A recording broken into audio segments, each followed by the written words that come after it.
Minsan dumarating ang kalungkutan ng walang malinaw na dahilan. Gigising ka sa isang umaga at mararamdaman mong walang pakialam. Kahit ang pinakamaliit na bagay ay nagpapagastos ng iyong enerhiya. Siguro, kakalampas mo lang ng isang krisis, pagkawala. O baka naman ito ang walang laman na pakiramdam na unti-unting sumisibol matapos ang sunod-sunod na araw ng pagpipilit na manatiling matatag. Hindi ka nag-iisa dito. Bawat isa sa atin, gaano man tayo katatag, ay nakakaranas ng ganitong mga sandali. Ang kalungkutan ay hindi kahinaan. Ngunit kapag ito'y tumagal at nagsimulang pahinain ang iyong panloob na liwanag, panahon na upang maghanap ng direksyon. Hindi ipinapangako ng pilosopiyang Stoiko na hindi ka na muling malulungkot. Ang itinuturo nito ay kung paano manatiling matatag sa gitna ng unos. Tulad ng isinulat ni Marcus Aurelius, may kapangyarihan ka sa iyong isipan, hindi sa mga pangyayaring nasa labas. Tangkilikin ito at makakahanap ka ng lakas. Sa video na ito, ibabahagi ko ang dueling paraan na hango sa Stoic na makakatulong sa iyo na harapin ang mga negatibong damdamin ng may kapanatagan at tatag. Panoorin hanggang sa dulo at huwag laktawan ang kahit isang estratehiya. Mag-iwan ng komento, handa na ako para sa pagbabago. At ngayon, simulan na natin sa Numero 1. Kilalanin at harapin ang depresyon, anxiety at pagdurusa.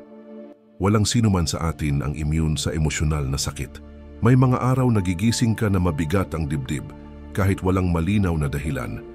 Pakiramdam mo ay ubos na ang lakas, walang inspirasyon, parang nawala na ang kulay ng buhay. Ang unang kailangang gawin, hindi tumakbo, hindi magpanggap na ayos, ka lang ay kilalanin na may mali. Hindi ito tanda ng kahinaan. Ito ang unang at pinakatapang na hakbang para harapin ito at mapagtagumpayan. Sa isang lipunang pinupuri ang pagiging produktibo at ang imahe ng laging masaya, laging matatag, ang pag-amin na dumaranas ka ng depression o anxiety ay madalas na tinitingnan bilang pagkabigo. Pero ang totoo ay kabaligtaran. Kahit ang mga pinakamatagumpay na tao ay nakaranas ng mental na kadiliman. Minsang ibinahagi ni Dwayne "The Rock" Johnson ang kawalang laman na naramdaman niya matapos ang mga pagsubok sa pamilya.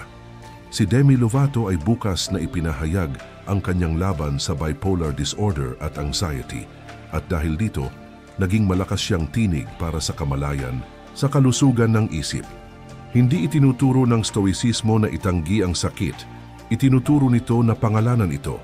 Minsang sinabi ni Epictetus, hindi kung ano ang nangyayari sa iyo kundi kung paano ka tumugon dito ang mahalaga. Ang pahayag na ito ay hindi tungkol sa pagpigil ng emosyon. Paalala ito na ang negatibong damdamin ay hindi isang sentensya sa buhay kundi isang pagkakataon. Kung ikaw ay nababahala, bigyang pansin. Kung malungkot ka, makinig ng mabuti. Huwag itaboy ang sakit na parang kaaway dahil sa pagtutol na iyon lumalakas ito. Isang magandang halimbawa, si Arianna Huffington. Isang napakamatagumpay na babae, tagapagtatag ng Huffington Post. Ngunit siya rin ay bumagsak dahil sa pagod dulot ng sobrang trabaho. Ibinahagi niya ang kanyang karanasan sa depresyon at sinimulan ng isang misyon upang bumuo ng kultura ng malusog na pahinga sa lugar ng trabaho.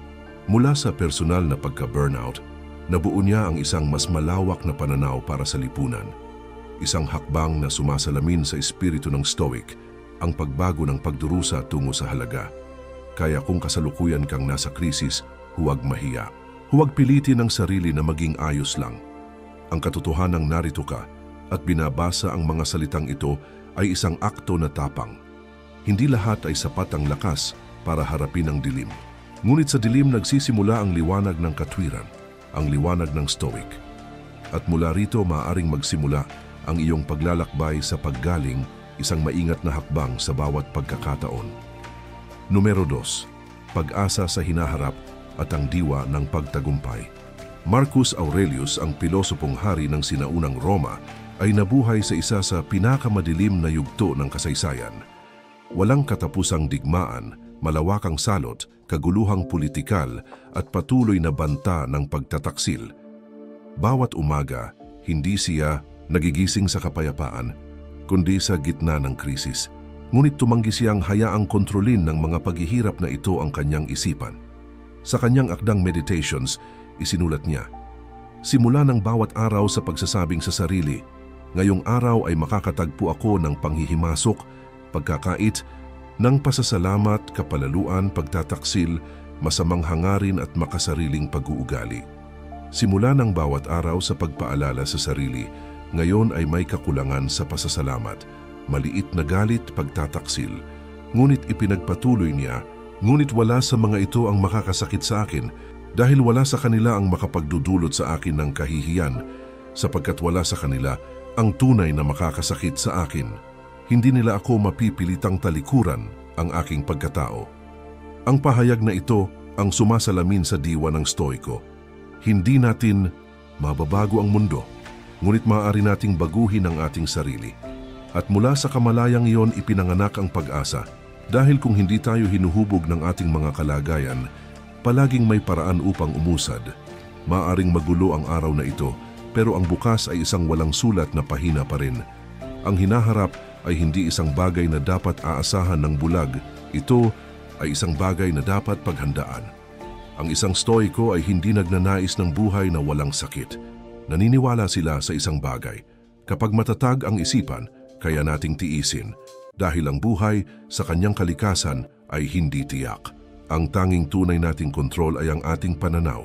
Kapag ikaw ay nalunod sa sakit, maaring bumulong ang kalungkutan, walang-wala ng darating.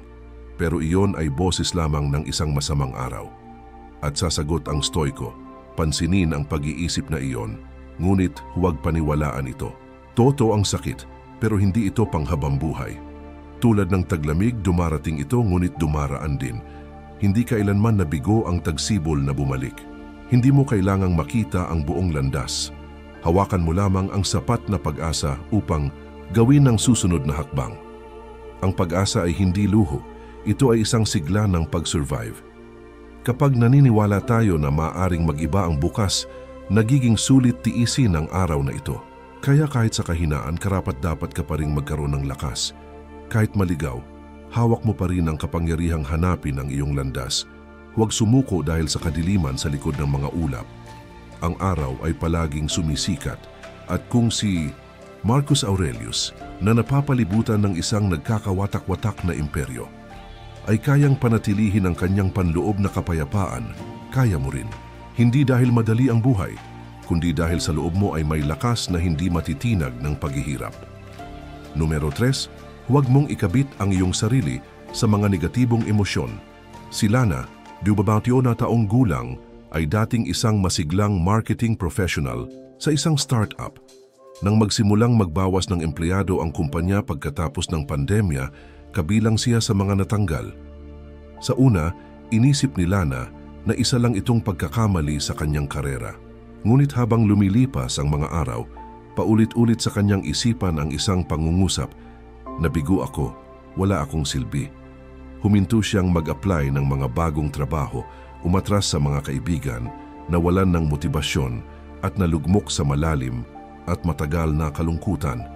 Hindi niya ito naisip ng malalim hanggang sa isang gabi na sinabi ng kanyang matalik na kaibigan, "Hindi ka isang pagkabigo, dumadaan ka lang sa mahirap na panahon." Ang tila simpleng pangungusap na iyon ang naging punto ng pagbabago. Biglang naunawaan ni Lana na hindi siya tinutukoy ng kanyang mga emosyon. At ito ang itinuturo ng pilosopiyang Stoiko sa loob ng libu-libong taon. Hindi tayo kung ano ang nararamdaman natin sa isang sandali. Hindi ka depressed, nararanasan mo ang depression. Malaki ang pagkakaiba nito. Kapag iniugnay mo ang sarili mo sa isang negatibong emosyon, hinahayaan mo itong kontrolin ang buong pagkatao mo na parabang ang depression, pagkabalisa o galit ay permanenteng bahagi ng iyong pagkakakilanlan. Ngunit kung malinaw ang isip mo upang makalikha ng distansya sa pagitan ng ako at ang kalungkutan, mauunawaan mo na ang mga emosyon ay mga bisita lamang. Dumarating sila at umaalis. Minsan sinabi ng pilosopong si Epictetus, "Hindi kung ano ang nangyayari sa iyo, kundi kung paano ka tumugon dito ang mahalaga." Ang kasabihang ito ay nagbubukas ng isang malalim na katotohanan. Ang mga negatibong emosyon ay hindi sentensya sa buhay. Sila ay mga panandaliang pangyayari at palagi kang may kontrol sa iyong tugon. Ayon sa pilosopiyang Stoiko, ang mga emosyon tulad ng galit, pagkadismaya at pagkabalisa ay kabilang sa kategorya ng mga panlabas, mga bagay na nasa labas mo.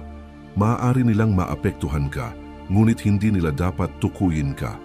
Ang tanging bagay na tunay mong pag-aari ay ang iyong panloob. Kung paano mo hinaharap at pinamamahalaan ang iyong panloob na mundo. Yinakap ni Lana ang ganitong pag-iisip. Nagsimulang siyang mag-journal, kinikilala ang kanyang mga emosyon sa halip na iwasan ng mga ritito. Dahan-dahan muling natuklasan niya ang kanyang halaga bilang tao. Hindi dahil nawala ang mga damdamin, kundi dahil hindi na sila ang kumokontrol sa kanya. At iyon din ang kaya mong gawin. Hindi ka ang iyong kalungkutan. Hindi ka ang iyong sakit. Ikaw ang saksi nito, ang dumadaan dito at sa huli ay lumalago mula rito. Ngunit may mga pagkakataon na ang mga negatibong emosyon ay hindi lang nananatili, nagsisimula silang bumulong ng mapanganib na mga bagay. Naisip mo na ba minsan na wakasan na ang lahat?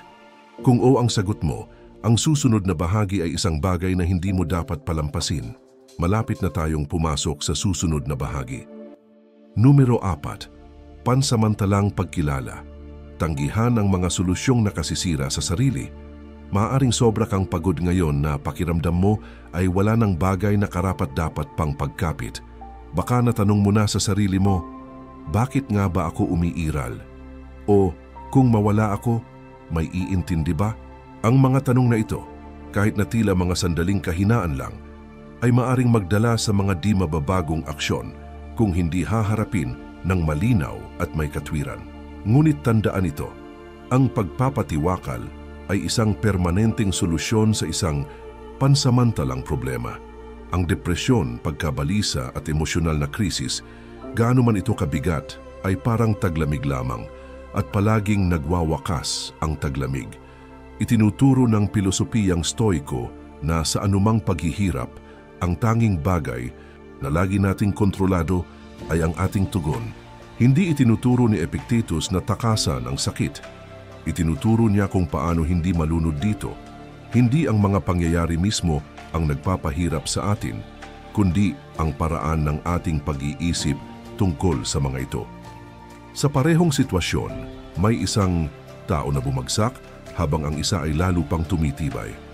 Nasa kanilang panloob na pagpili ang kaibahan, isang pagpiling hawak mo pa rin ang kapangyarihang gawin.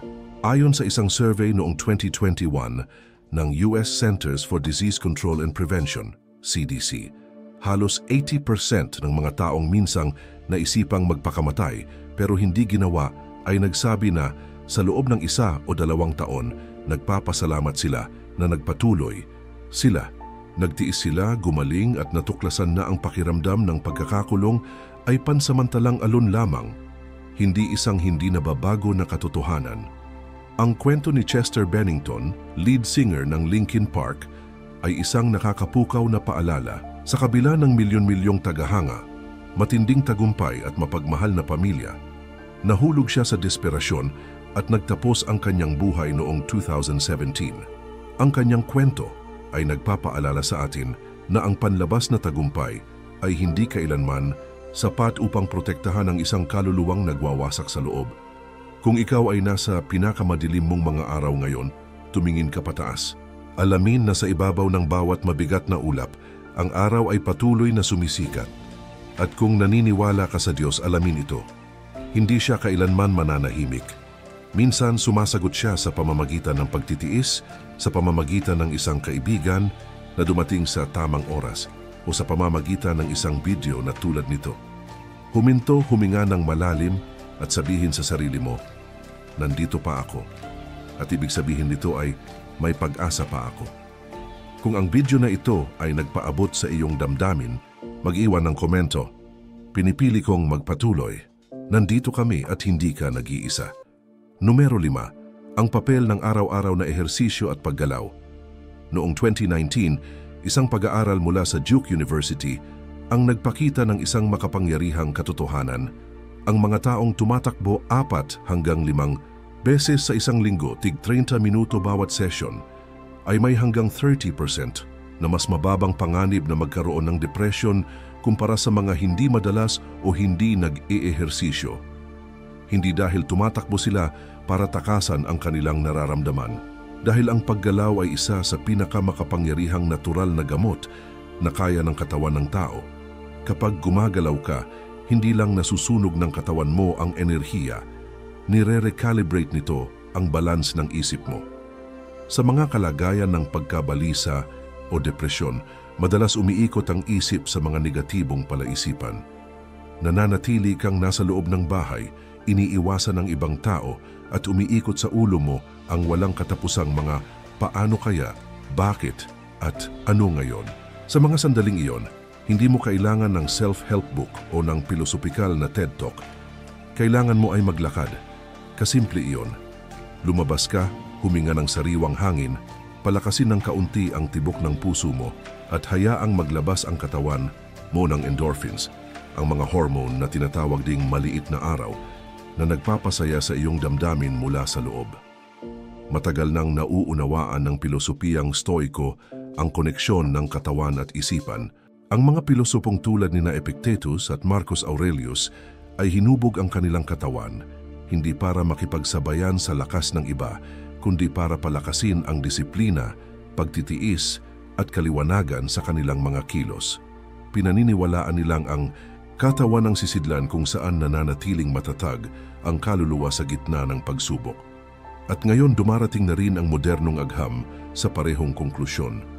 Ang paggalaw ng katawan araw-araw, kahit simpleng 20 minutong paglalakad lang, ay paraan para masira ang siklo ng mental na pagkastak. Kapag gumagalaw ang katawan mo, hindi nananatiling nakulong ang isipan. Nagsisimula kang maramdaman na may ginagawa ka, gaano man kaliit ito. At ang damdaming iyon ay nagdadala ng pagbabago. Iyon ang momentum, isang puwersa ng buhay na kulang sa mga nakakaranas ng depresyon, ngunit kayang likhain ng bawat isa. Kaya kung nakakaramdam kang nakabara, sa halip na hanapin ang kahulugan ng buhay sa libu-libong self-help videos, gawin mo ito. Tumayo ka, isuot ang sapatos mo, lumabas ng bahay. Kahit 5 minuto lang, hindi ito magiging 5 ordinaryong minuto. Ito ang sandali kung kailan muling binawi mo ang kontrol mula sa pinakamadilim mong kaisipan. At kapag paulit-ulit mong ginawa iyon araw-araw, binubuo mo ang pundasyon para sa mas matatag at mas malakas na isipan. Ang paggalaw ay simula, hindi para takasan ang sakit, kundi para patunayan na nandito ka pa rin. Gumagalaw ka pa rin, at tulad ng isang tunay na mandirigmang Stoiko, handa ka na. Numero 6, ang halaga ng katapatan, pagbabahagi at pag-usap tungkol sa psikolohiya. Maaring maging matatag ka, mahusay, kalmado at maging ang taong tinatakbuhan ng iba para humingi ng payo. Pero isang araw, maaring matagpuan mo ang sarili mo na hindi na makabangon. At ang malungkot dito, sa halip na makatanggap ng aliw, natatakot kang husgahan ng iba, lagyan ng label o mas masahol pa, tawaging may problema sa pag-iisip. Kaya marami ang nagdaranas ng paghihirap ng tahimik, itinatago ang sakit sa likod ng ngiti at tahimik na bumabagsak kapag walang nakatingin. Hindi itinuturo ng Stoicism na maging matigas ka lang. Itinuturo nito na malaman mo kung ano ang kontrolado mo at kung ano ang hindi. Hindi mo kontrolado ang mga panghuhusga ng lipunan, pero maaari mong piliing maging tapat sa sarili mo at sa mga taong nagtitiwala sa iyo. Kapag ibinahagi mo na naranasan mo ang depresyon o pagkabalisa, hindi iyon kahinaan. Ito ay tapang, isang munting ilaw na tumutulong sa taong naglalakad sa dilim na makita ang daan palabas. Bukas na nagsalita ang singer at actress na si Lady Gaga tungkol sa kanyang pakikibaka sa pagkabalisa at depression. Hindi lang siya nagsalita. Itinatag niya ang Born This Way Foundation, isang organisasyon na tumutulong sa kalusugang pangkaisipan ng kabataan sa buong mundo. Sabi ni Gaga, okay lang na hindi maging okay. At ang mga salitang iyon ay tumimo sa milyon-milyon na tumulong sa kanila na maunawaan na hindi sila nag-iisa. Ang pagbubukas ng puso ay hindi pabigat, kundi isang hakbang tungo sa paggaling. Ang pagbabahagi ay hindi laging nangangahulugan ng pagsasalita sa harap ng madla o pagsulat ng viral post. Minsan, ito ay isang mensahe lang sa taong pinagkakatiwalaan mo. Hindi ako okay ngayon. Pwede ba kitang makausap sandali? Ang isang simpleng pangungusap na iyon ang maaring magligtas ng isang kaluluwang halos mabiyak. Kapag nagbahagi ka, binubuksan mo ang mga patong ng pressure, binibigyan mo ang sarili mo ng pagkakataong mas malinaw na makita ang problema. Minsan, sa pamamagitan ng salita, mas nauunawaan natin ang sarili natin kaysa dati. At alam mo ba, kapag ibinahagi mo ang iyong kwento, hindi ka lang gumagaling, nagiging buhay kang inspirasyon para sa iba. Iyan ang tunay na lakas, hindi sa hindi kailanman pagbagsak, kundi sa tapang na bumangon at sabihing, naranasan ko rin yan.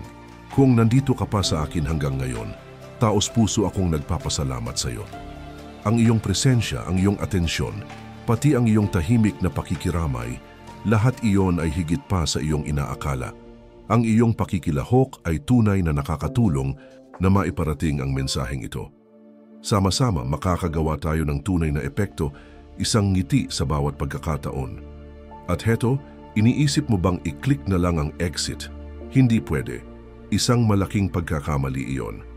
Ang mga tips na ibubunyag ko ngayon ay mas makabagong mga lihim. Manalig ka. Gusto mong manatili dahil papunta pa lang tayo sa pinakamagandang bahagi. Hindi mo aakalaing ang mga susunod na ito ay makapagpapabago ng buhay mo. Kaya kapit lang. Ngayon papasok tayo sa susunod na bahagi kung saan ikaw at ang universo ay magkikita sa pinakamahikal na sangandaan. Numero 7. Ang kapangyarihan ng pananampalataya at koneksyon sa universo. Kapag itinutulak ka ng buhay sa sulok, mabigat ang dalang pressure at binaha ng negatibong damdamin, umatras ka sandali, hindi para sumuko, kundi para makita ang mas malawak na larawan. Hindi ikaw ang sentro ng universo, ngunit isa kang di mahiwalay na bahagi nito. Ang tunay na sukatan ng iyong halaga ay ang kaluluwa sa loob mo, ang espiritual na esensya na konektado sa malawak na universo. Kapag napagtanto mong bahagi ka ng mas malaking kaayusan, nagsisimulang lumiit ang iyong mga personal na problema. Hindi mo na nakikita ang sarili mo bilang nag-iisa, kundi bilang isang buhay na nilalang na naglalakad kasama ang milyon-milyong iba pa. Lahat ay lumalaban, nabubuhay at lumalago. Sa mga sandali ng pagkabalisa, depresyon o galit, madalas tayong napapasok sa loob ng sarili. Nakikita natin ang mga pader sa paligid pero nakakalimutang tumingala sa langit.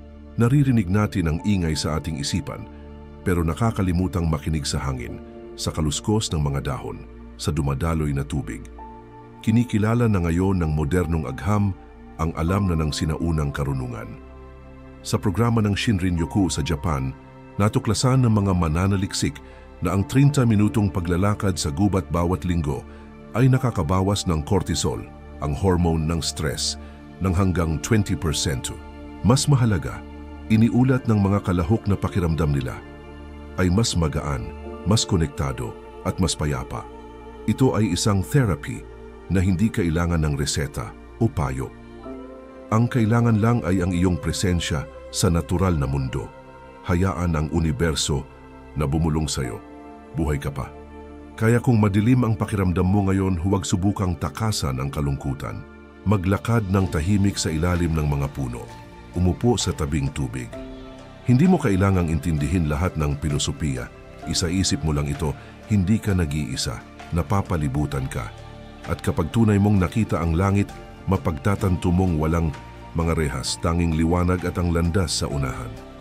Numero 8. Pamahalaan ng pagkabalisa gamit ang FIM 110.321 na pamamaraan ng pagbibilang. May mga araw na bigla ang bumibilis ang tibok ng puso mo. Nangangatog ang mga kamay mo at parang sasabog ang isip mo. Walang malinaw na dahilan, walang nakikitang kalaban. Isa lang tahimik at unti-unting pag-atake ng takot na hinihila ka palayo sa kasalukuyan at nilulunod ka sa dagat ng negatibong mga iniisip. Hindi ibig sabihin noon na mahina ka. Ibig sabihin, na-trap ang utak mo sa mode ng survival. Ang pagkabalisa at panic ay mga automatikong tugon ng utak Isang loop kung saan habang iniisip mo, lalo kang nag-aalala.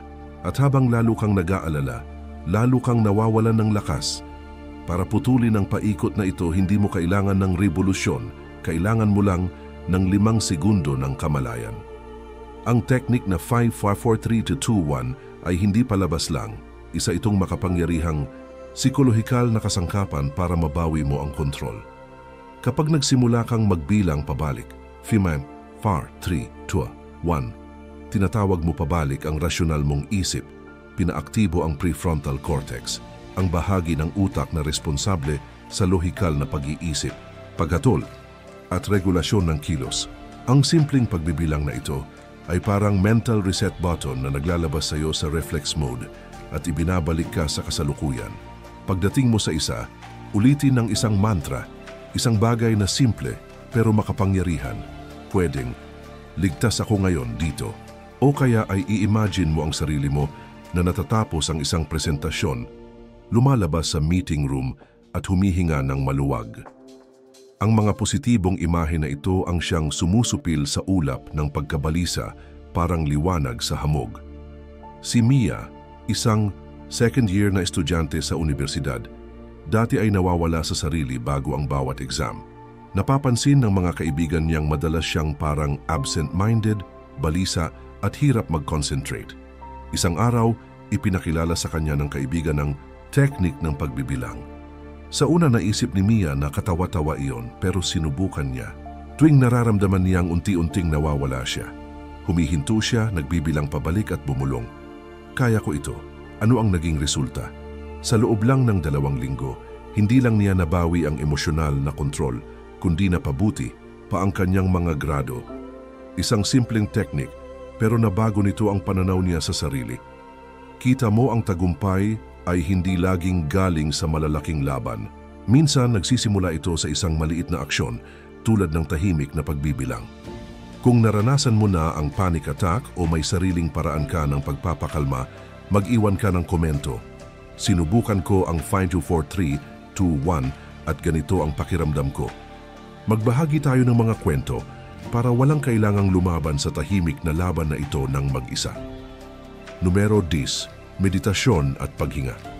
Kapag ramdam mong sobra na ang stress, parang sasabog na ang ulo mo, mabilis ang tibok ng puso at gulo-gulo ang mga iniisip, hindi lang ito basta pakiramdam. Ito ay pisyolohikal na tugon ng katawan mo sa panganib. Sa panahon ng panic, nawawala ang dugo mula sa prefrontal cortex, ang sentro ng lohikal na pag-iisip, at dumadaloy papunta sa mga kalamnan mo. Iniisip ng katawan mo na kailangang lumaban o tumakas. Ang resulta, nagiging malabo ang isip mo. Nagsasalita ka ng mga bagay na hindi mo ibig sabihin o kaya ay nananahimik ka at hindi makareact. Dito pumapasok ang kahalagahan ng paghinga, isang bagay na tila pangkaraniwan lang, bilang susi para mabawi ang kontrol. Kapag mababaw ang hininga at galing lang sa dibdib, lalo mo lang pinapalakas ang alarma sa katawan mo. Pero kapag malalim ang paghinga galing sa diaphragm, na ang tiyan ang tumataas habang humihinga ka ng malalim, at dahan-dahan mong inilalabas ang hangin, may nangyayaring kahanga-hanga. Unti-unting humihupa ang nerbiyos ng katawan mo. Nagiging matatag ang tibok ng puso at bumabalik ang kalinawan ng isip. Dito papasok ang mindfulness meditation bilang isang maaasahang kasama. Hindi mo kailangang umupo ng ilang oras sa lotus position. 5 minuto lang. Umupo ka, ipikit ang mga mata. Ituon ang atensyon sa bawat paghinga na papasok at palabas. Pansinin ang mga emosyon mo na parang mga ulap na dumadaan. Huwag humusga, huwag pilitin, huwag kontrolin. Magpakatotoo lang sa kasalukuyang sandali. Si Brian, isang veterano ng digmaan na nakipaglaban sa PTSD at biglaang panic attacks, ang nagsabing literal na iniligtas siya ng meditasyon at paghinga mula sa bingit ng kawalan. Sa simula, tinanggihan niya ang lahat, gamot, doktor, at pati mga mahal niya sa buhay. Pero isang malamig na gabi, nang halos sumuko na siya, naglaro siya ng guided meditation sa kanyang telepono. Isang simpleng ritmo lang. Inhale ng 4 na segundo, hold ng 2 segundo, exhale ng 6 na segundo, paulit-ulit. Dito, hindi na niya naramdaman na parang nalunod siya. Hindi pa siya tuluyang ligtas sa sakit, pero bumalik siya sa sarili niya. Mula noon, bawat umaga, gumugugol si Brian ng 10 minuto sa paghinga. Tinatawag niya itong appointment niya sa buhay. Ngayon, tanungin kita, ilang beses mo nang nasabi sa sarili mo, wala akong swerte, wala akong halaga, o lahat ng masama nangyayari sa akin? Kapag paulit-ulit mong sinabing ganito, hindi mo namamalayan na inilalagay mo ang sarili mo bilang biktima sa sariling buhay mo. Pero ano kaya ang mangyayari kapag binaliktad mo ang tanong sa, ano ang kaya kong kontrolin ngayon? Iyan ang diwa ng Stoicism, na hindi mo hinahayaan ang sitwasyon mo na magdikta kung sino ka. Magsimula sa sarili mo, hindi sa pagsisisi, kundi sa pagtindig ng matapang, pagtingin sa salamin, at pagsabing, hindi ako malas. Panandalian lang itong pagsubok. Magpapatuloy tayo dito. Numero 10. Pagpapahalaga sa sarili at pagpili na iwanan ang papel ng biktima. Si Matt Haig, may akda ng Reasons to Stay Alive, ay minsang nakatayo sa gilid ng bangin sa pinakamadilim niyang mga sandali, lubos, na nalulunod sa depression, hindi makakita ng kahulugan o pag-asa. Ngunit isang pag-uusap kasama ang kanyang ama ang nagbago ng kanyang pananaw. Nagpasya siyang hindi lang umatras mula sa gilid ng bangin, kundi iwanan din ang papel na biktima na matagal na niyang ginampanan. Ako ay isang biktima ng buhay. Ilang taon nang lumipas, sinabi ni Haig. Nang itigil ko ang pagtatanong kung bakit nangyayari ito sa akin at nagsimulang magtanong kung ano ang magagawa ko sa mga nangyayari, nagsimula akong gumaling. Ito ang puso ng pilosopiyang Stoiko. Hindi mo kontrolado ang lahat ng nangyayari, pero palagi mong kontrolado ang iyong reaksyon. Ang pagkapit sa pagkakakilanlan bilang biktima ay maaaring magdala ng awa, ngunit ikukulong ka nito sa kawalang pag-asa. Ang paniwalang wala kang pagpipilian ay para kang isinusuko ang iyong kapangyarihan. Tinatanggap ng Stoicism ang sakit, pagkawala, kabiguan, pagkabasag ng puso, ngunit hinihingi nito ang pagkilos. Tumayo mula sa mga wasak at itanong, ano ang maaari kong itayo mula rito? Sinulat ni Marcus Aurelius, ang sagabal sa pagkilos ay nagpapaunlad ng pagkilos. Ang humaharang sa daan ay nagiging daan. Hindi hadlang ang mga balakid sa iyong landas. Sila ang iyong landas. Para tahakin ang landas na iyon, maging maingat sa iyong kapaligiran, mga relasyon at mga iniisip. Iwasan ang mga taong nagpapalalim ng awa. Hanapin ang mga nagtutulak ng pag-unlad kahit pa maliit na hakbang araw-araw. Ang pagpapahalaga sa sarili ay hindi ipinagkakaloob ng iba. Ito ay binubuo ng iyong mga pagpili at determinasyon. Pumili. Hindi na ako mabubuhay bilang isang biktima. Kung pakiramdam mo'y natrap ka sa isang papel na hindi na bagay sa iyo o sinasabi mo sa sarili mo ang isang kwentong nagpapaliit sa iyo, ibahagi sa mga komento. Pinipili kong muling akuin ang pangunahing papel sa aking buhay. Narito ako upang makinig at sabay tayong lalakbay ng mas matatag. Numero 11, maliliit na gawa araw-araw para sa pangmatagalang pagbabago. Kapag nakakaramdam ka ng depression, pagkabalisa o galit, maaaring maging napakalaki ng lahat ng bagay. Kahit ang pagbangon sa kama ay parang laban. Pero may isang bagay kang kailangang malaman. Ang paggaling ay hindi nanggagaling sa isang matinding tagumpay. Nangyayari ito sa pamamagitan ng maliliit, matatag at paulit-ulit na hakbang, ginagawa araw-araw. Hindi mo kailangang tumakbo ng mental marathon, kailangan mo lang simulan sa unang mga hakbang. Baka iniisip mo, ano ang silbi ng pagbabasa ng ilang pahina, paghinga ng malalim ng 5 minuto o pagsulat ng ilang linya sa journal? Pero ang totoo, ang mga maliliit na gawaing yon, kapag paulit-ulit na ginawa araw-araw, unti-unting binabago ang paraan ng iyong pagtingin sa mundo at sa iyong sarili. Ang isipan ay parang isang hardin at bawat magandang gawi ay isang binhing itatanim mo. Baka hindi mo makita agad ang bunga ngayon, pero kung patuloy mong didiligan at aalagaan, darating ang panahon na sisibol at mamumulaklak ang positibidad mula sa iyong kalooban. Isang makapangyarihang halimbawa nito ang kwento ni Miss Nena, isang guro sa paaralan. Sa simula nagsimula si Nena na gumising ng 50 minuto ng mas maaga bawat umaga para magbasa ng ilang pahina ng libro. Walang malaking inaasahan, isang maliit na eksperimento lang sa gitna ng gulo sa buhay paaralan. Pero na-realize niya na ito ang nag-iisang sandali sa araw niya na tunay na para sa kanya. Pagkalipas ng ilang linggo, nagdagdag siya ng 5 minutong tahimik na pagmumuni-muni. Saka natutunan ang diaphragmatic breathing, isang simpleng teknik na tumutulong kontrolin ang emosyon. Hindi lang niya naramdaman ang pag-angat ng loob, napansin din ng kanyang mga estudyante ang pagbabago. Ang kanilang guro ay naging mas kalmado, mas madaling lapitan. Dala ang isang tahimik na liwanag sa bawat leksyon. Kita mo, hindi kailangang baguhin ang buong mundo. Kailangan mo lang baguhin ang isang gawi ngayon. Ang maliliit na gawa kapag ginagawa ng may layunin ay hagdan patungo sa isang mas matatag na bersyon ng iyong sarili. Bumuo ng momentum sa buhay para kapag gumising ka sa umaga, hindi mo na itanong, paano ako makakaraos ngayon? Kundi, ano ang itatanim ko sa aking kaluluwa ngayon? At kung iniisip mo, masyado akong maliit para makagawa ng pagbabago, huminto ka muna dito dahil ang susunod ay maaaring baguhin ang iyong isip. Susunod, tungkol sa personal na responsibilidad at ang iyong epekto sa iba. Baka hindi mo pa napapansin, pero ang paggaling mo ay maaaring maging gabay na ilaw para sa iba. Huwag palampasin ito. Numero 12. Personal na responsibilidad at impluensya sa iba. May isang katotohanang kailangang marinig mo ng malinaw. Kahit mabigat ang iyong isip ngayon at nais itong tanggihan ng iyong puso, hindi ka nabubuhay para sa sarili mo lang. Kahit pakiramdam mo ay parang wala kang nakikitang tao, iniwan ka, o parang walang tunay na nagmamalasakit, patuloy pa rin ang iyong buhay na may epekto sa iba. At bilang kapalit, pinagmamasdan ka nila. Binabantayan kung paano mo hinaharap ang pagsubok na ito. Ang katotohanan iyon ay kahanga-hanga at dapat pagnilayan ng malalim. Hindi lang tayo tinuturuan ng Stoicism na maging matatag, tinuturuan tayo nito ng isang mas mahalagang bagay.